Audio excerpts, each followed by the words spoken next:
La rédaction vous présente ici son dossier audio « Inspiration », lu par Sandrine Lara, réalisation audio par Sébastien Lacheret, accompagné de l'édito du rédacteur en chef Sébastien Lilly.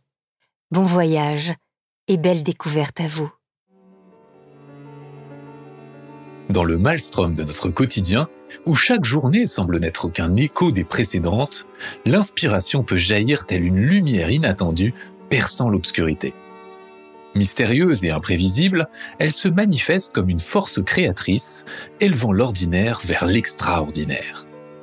Mais peut-elle, pour autant, ensoleiller nos jours à venir? Et si oui, de quelle manière? Ce processus intérieur, intensément sensoriel et émotionnel, nous convie à connecter des éléments que nous n'aurions jamais envisagé d'associer sans cette étincelle de génie. Loin d'être le seul cadeau d'un génie et sa lampe, elle résulte aussi d'un complexe ballet neuronal. À partir du tissu de nos expériences et connaissances, émerge une pensée originale qui, dans un moment très singulier, va se transformer en une fleur magnifique, soudainement éclose dans le jardin de notre esprit. Un simple souvenir, même traumatique, peut dès lors nous inviter à voyager au-delà de nos limites connues. Une image, un son ou même un simple goût peut devenir la clé ouvrant la boîte de Pandore bienheureuse de la création. Existe-t-il des conseils pour cultiver ce large paysage d'inspiration?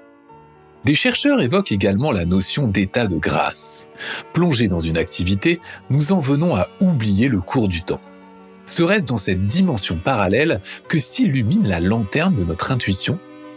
Pour nos ancêtres, l'inspiration était considérée comme un murmure divin, l'émanation d'un message destiné à soigner une parcelle du monde, notre monde.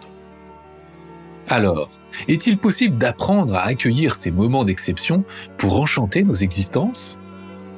Souvent, la source de la créativité nous guide vers celle de l'amour, nous rappelant que, dans l'âme de chaque individu, réside un potentiel sans limite pour créer, rêver et réinventer notre réalité.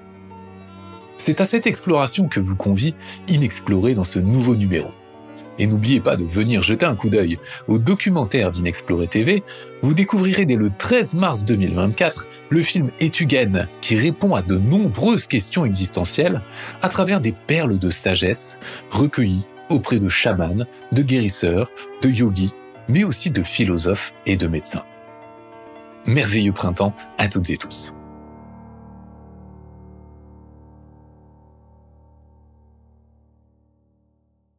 Inspiration.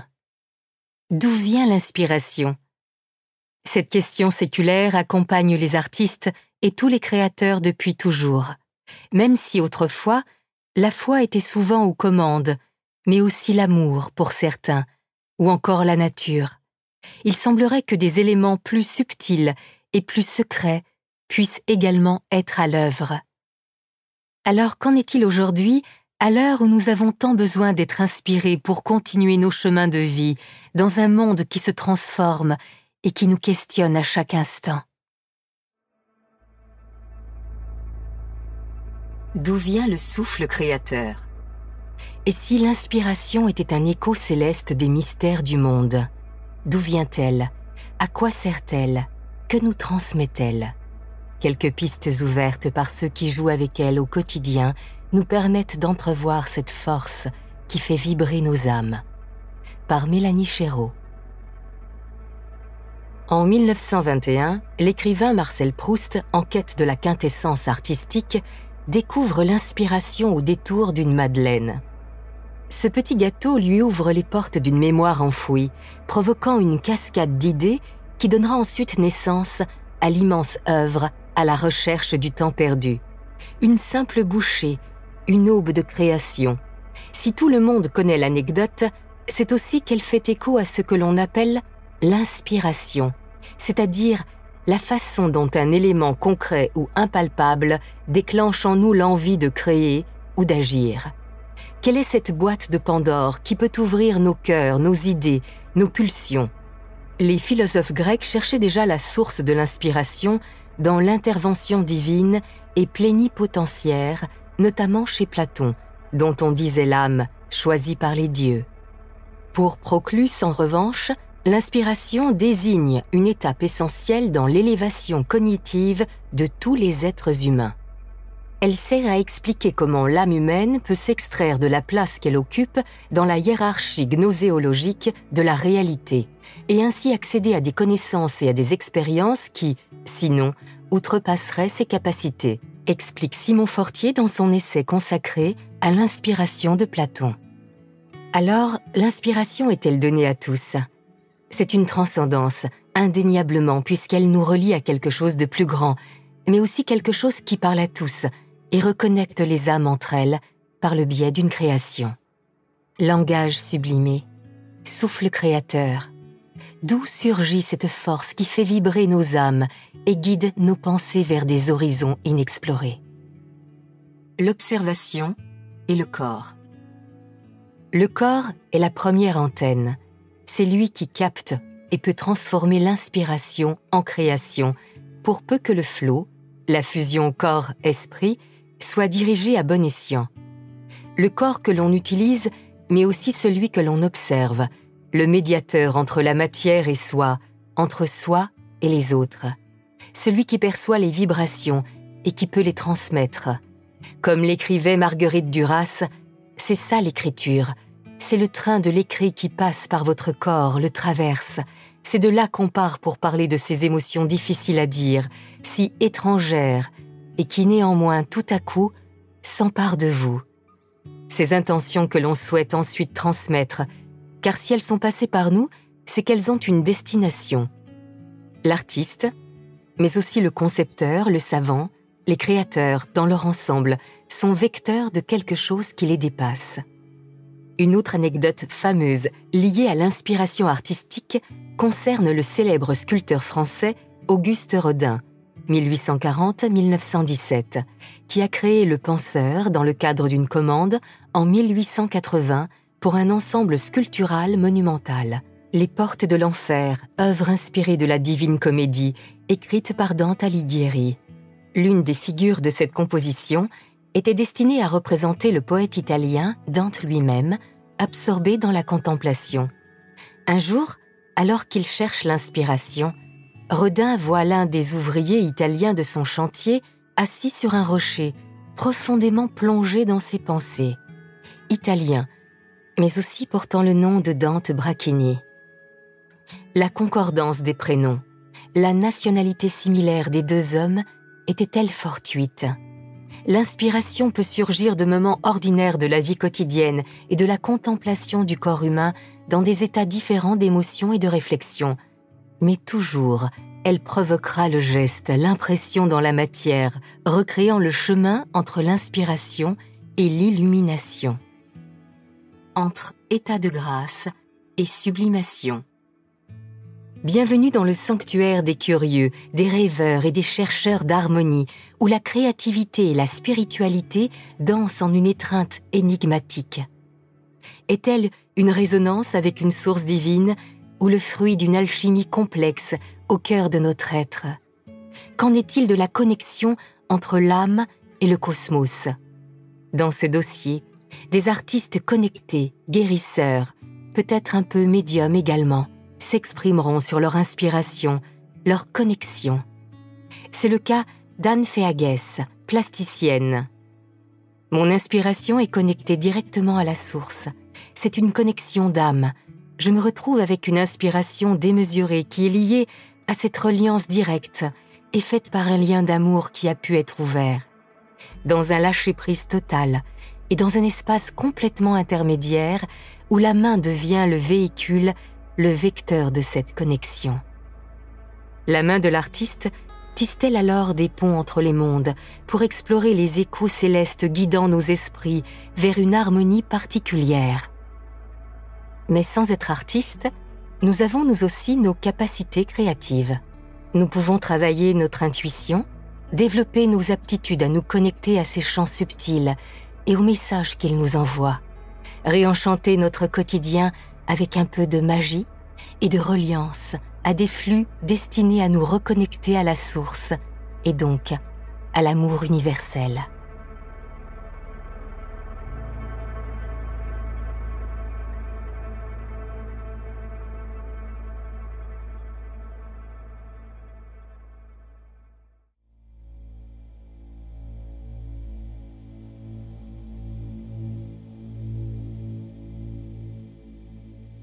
flow, la fusion corps-âme-esprit. La quête du bonheur est ancestrale, et le flow en est aujourd'hui le Saint Graal. Son nom est viral, son expérience optimale. Si l'on parvient à saisir les voies pour l'atteindre, le flow, lui, serait parfois insaisissable. Comment le vivre et le retrouver? Par Stella Delmas. Qu'est-ce exactement que le flow? Une nouvelle tendance ou un nouvel état de conscience? Comment le corps et l'esprit jouent-ils la partie pour que le flow coule à flot? Appelé la zone, chez les sportifs, le flow ne se vit pas que sur un terrain de foot ou sur un court de tennis, mais aussi dans d'autres sphères créatives, les échecs, la peinture, l'écriture, où la joie et la concentration vont de pair, et s'ils n'étaient pas singuliers, mais pluriels. Une transe extatique. Quel est cet état de grâce qui nous saisit au point de ne plus savoir qui de nous, du sport, de l'art ou de la passion, agit? Vient-il naturellement ou au prix d'un long entraînement? Si certains en sont traversés, d'autres sont allés le chercher. Une chose est sûre, quand on l'a connu une fois, on n'aura de cesse que de le revivre 1000 fois. Recherché par les sportifs et aujourd'hui par tout un chacun, le flow ne se force pas, il s'invite. D'où provient cet état mystérieux qui nous fait oublier jusqu'à notre identité et l'enjeu de l'instant? Démystifié par le psychologue hongrois Mihaly Csikszentmihalyi, auteur du livre Vivre la psychologie du bonheur, le flow est cet état de transe que l'on vit lorsqu'on est totalement absorbé par son activité. Multidimensionnel, il pourrait s'atteindre par le corps comme par l'esprit, seul ou en groupe. On ressent alors un sentiment de grande absorption, d'engagement, de concentration, de domination et de talent au cours duquel les préoccupations temporelles sont totalement ignorées et où l'ego disparaît.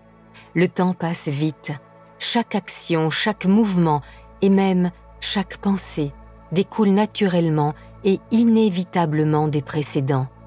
Tout votre être est impliqué et vous utilisez vos compétences à l'extrême, explique le psychologue.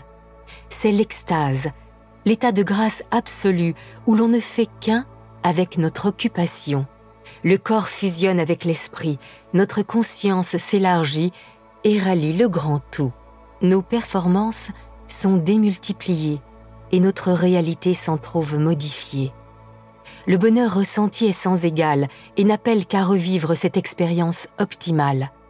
Corps, cœur, âme et esprit, désormais alliés, nous envoient un message subliminal.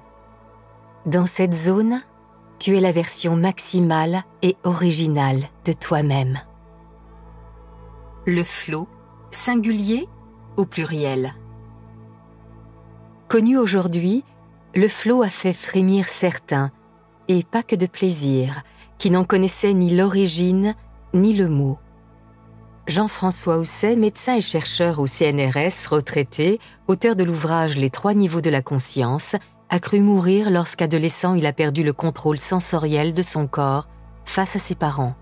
Si la sortie du corps qu'il a vécue quelques heures auparavant, en plein cours de chant, ne l'a pas inquiété, se sentant invisible aux yeux des siens, il croit défaillir.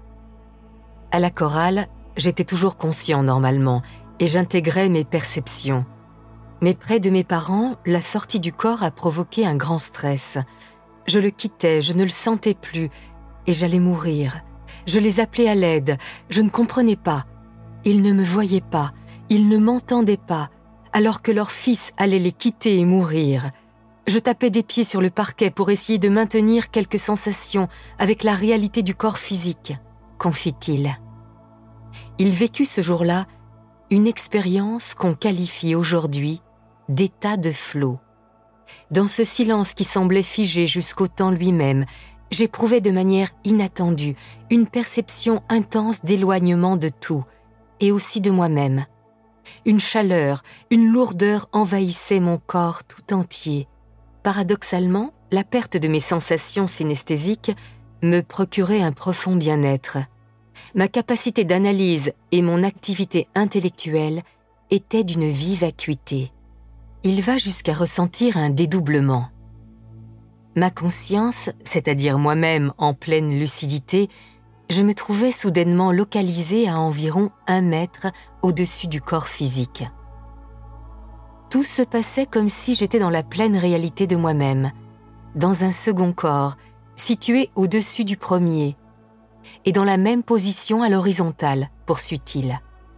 L'expérience ne s'arrête pas là. Soudain, de manière totalement inattendue et non contrôlée, le second corps que j'habitais alors en conscience s'éleva dans la pièce. Je me trouvais rassérénée, plus sûre de moi, et si bien dans cette immense harmonie où toute ma conscience s'illuminait d'une lucidité jamais connue auparavant. Il ressent alors complétude et harmonie. Terrifiante, sa première expérience aurait-elle taillé l'étoffe du scientifique qu'il est devenu? L'observateur se fait explorateur de la conscience. Il n'en découvre pas une, mais 3. La conscience primaire qui assure la pérennité vitale du corps physique, la conscience réflexive ordinaire qui résulte des capacités cognitives de notre cerveau, et la conscience réflexive, dite lucide, qui ne s'exprimerait que lors de situations telles que la décorporation, les expériences de mort imminente, au cours de rêves lucides ou en état de méditation profonde. Pour Jean-François Housset, c'est à ce 3e niveau de conscience que l'on peut observer des réalités suprasensibles et que l'on connaît la pleine expression de l'être, celle qui nous permet d'atteindre notre humanité complète. Notre scientifique nous donne une clé d'accès à ces flots dont le niveau de conscience serait la passerelle. La conscience est l'expression extracorporelle de l'être. Intelligence, capacité cognitive d'observation, de choix, de décision, de volonté de mise en œuvre, en diverses réalités. Si le méditant parvient à établir le contact avec cette conscience supérieure, à l'amplifier et à l'exprimer à son choix dans la vie courante, il devient alors en milieu matériel le témoin vivant de l'expression concomitante et harmonieuse des 3 expressions de la conscience de l'être. Un état d'être circonstanciel. Si le flot s'invite parfois sans crier gare, il ne serait que le partenaire de ceux qui s'entraînent pour le recevoir. Capricieux ou juste, le flot ne se commande pas. Il s'invite le plus souvent quand on a trouvé la réponse à notre « pourquoi ».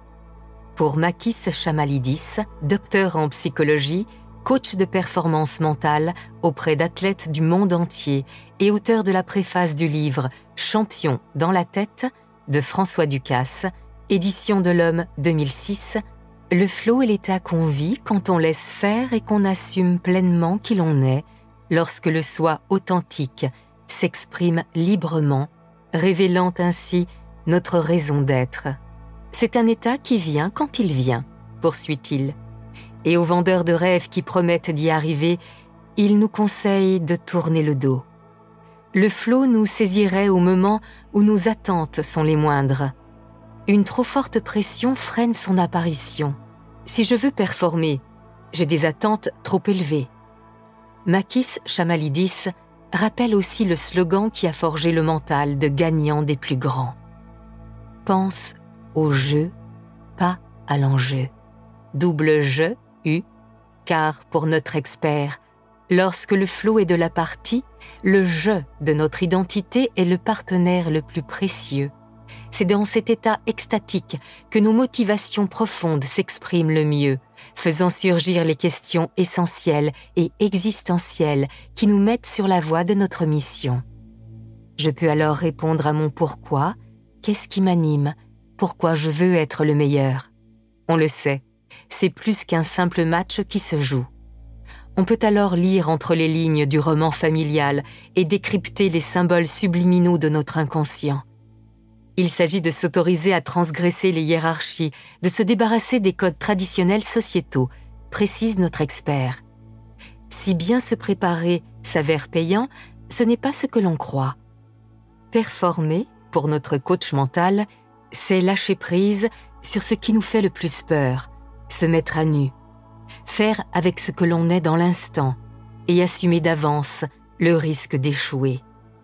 Ce serait trouver le perfect match entre les personnages qui nous animent, soit le maître, censeur, l'artiste, moi libéré créateur, et notre corps exécutant, ou comme le dit de son côté François Ducasse, de mettre en veilleuse une partie de soi-même pour en allumer une autre, de lâcher prise, de rassurer le maître pour laisser l'artiste créer. La différence avec les très grands, c'est qu'ils s'autorisent à gagner sans être perfectionnistes. Si la préparation mentale est aussi essentielle que la connaissance de notre corps, elle est plus une mise en condition qu'une garantie pour entrer dans le flow, assure Makis Chamalidis. Faire commence par laisser faire, résume François Ducasse. Un déclic mécanique. Si certains partent en quête du flow, d'autres ont l'art d'être qui le convoque.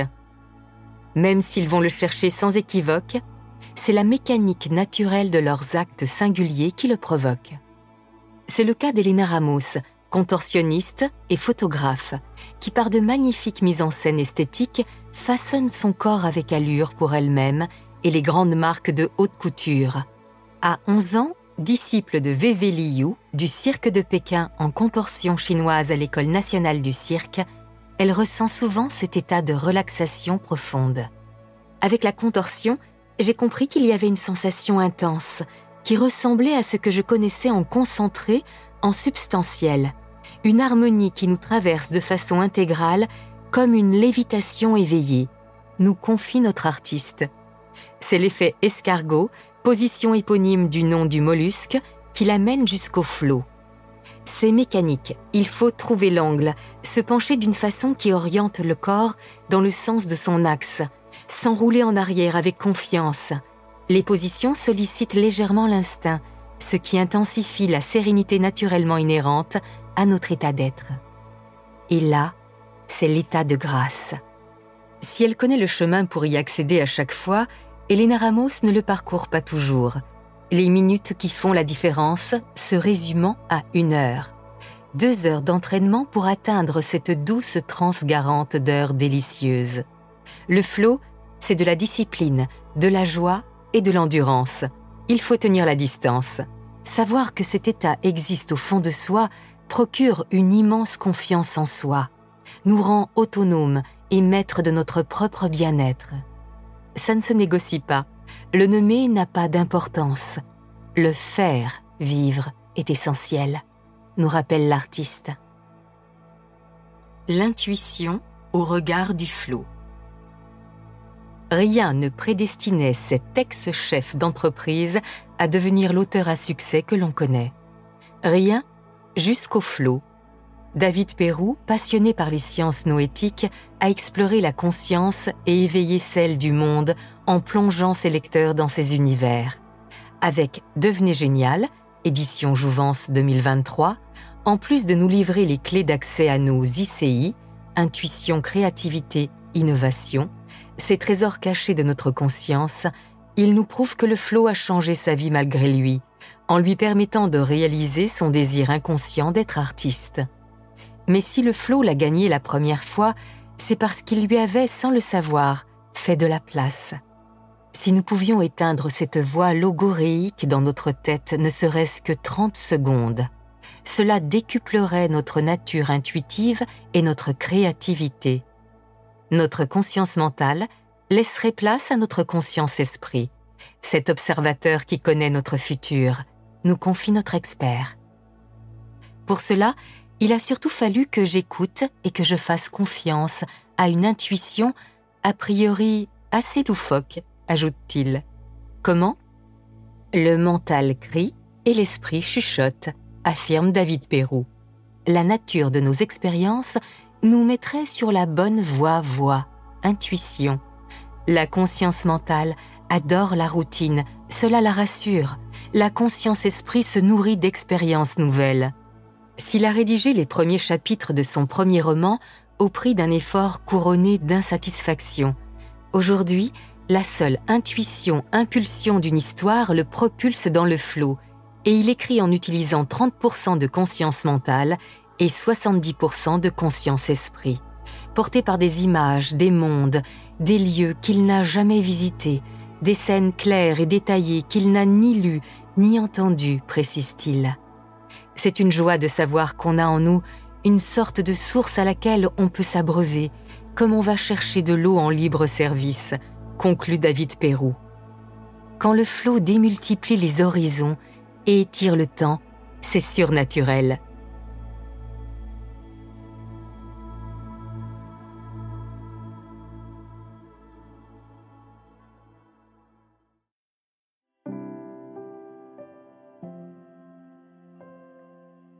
De l'inspire à l'inspiration. Plusieurs techniques de souffle, de la Transformational Breath à la sophrologie, favorisent la connexion à soi et débloquent les portes de l'intuition et de la créativité. Par Julie Klotz.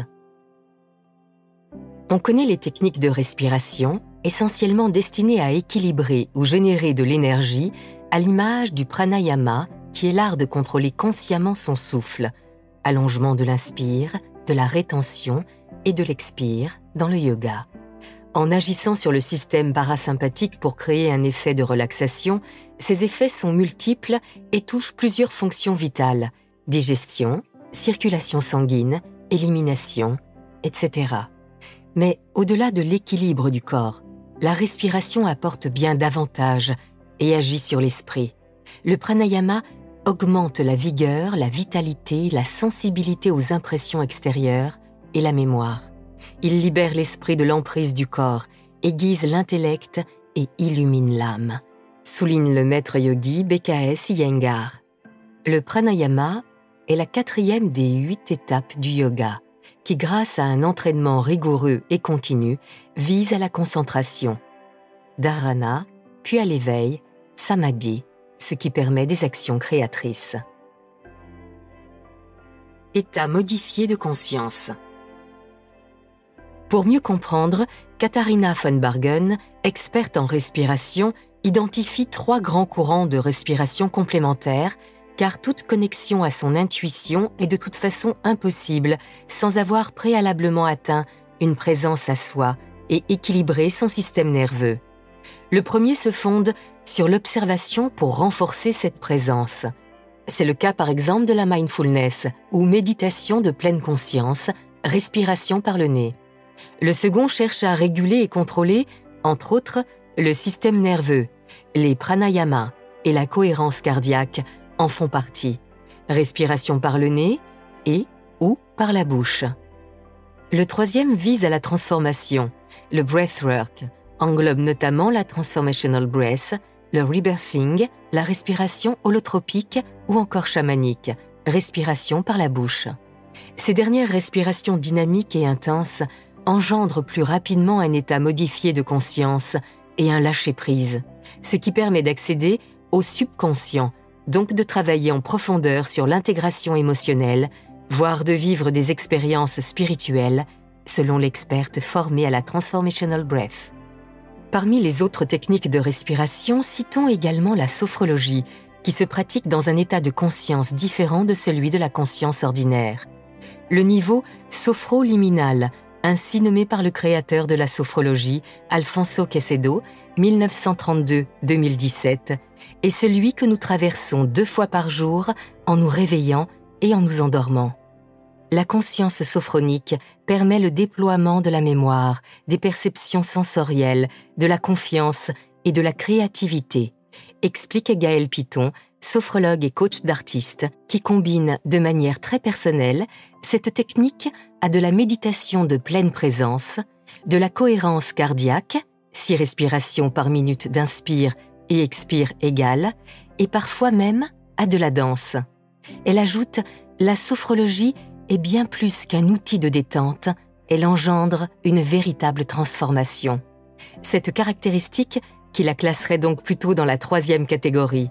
N'oublions pas qu'Alfonso Caicedo est allé dans les années 60 puiser en Inde auprès de yogis des techniques de pranayama qui allaient lui permettre de développer sa propre méthode. Il a également étudié les états modifiés de conscience dans le bouddhisme tibétain et le zen japonais qui dynamisent notre potentiel créatif. Respiration diaphragmatique. Comment entrer dans un état modifié de conscience? Fermeriez-vous un très bon livre sans l'avoir terminé? Sachez que vous n'avez écouté qu'un tiers du podcast intégral. Si cette thématique vous plaît, suivez votre petite voix intérieure et abonnez-vous à Inexploré Digital pour retrouver le dossier audio complet de ce magazine. Et surtout, des milliers d'articles, de dossiers, de podcasts sur notre plateforme ou notre application, sans aucune publicité. Voyagez ainsi à la croisée des mondes, entre science et spiritualité, entre visible et invisible, avec Inexploré.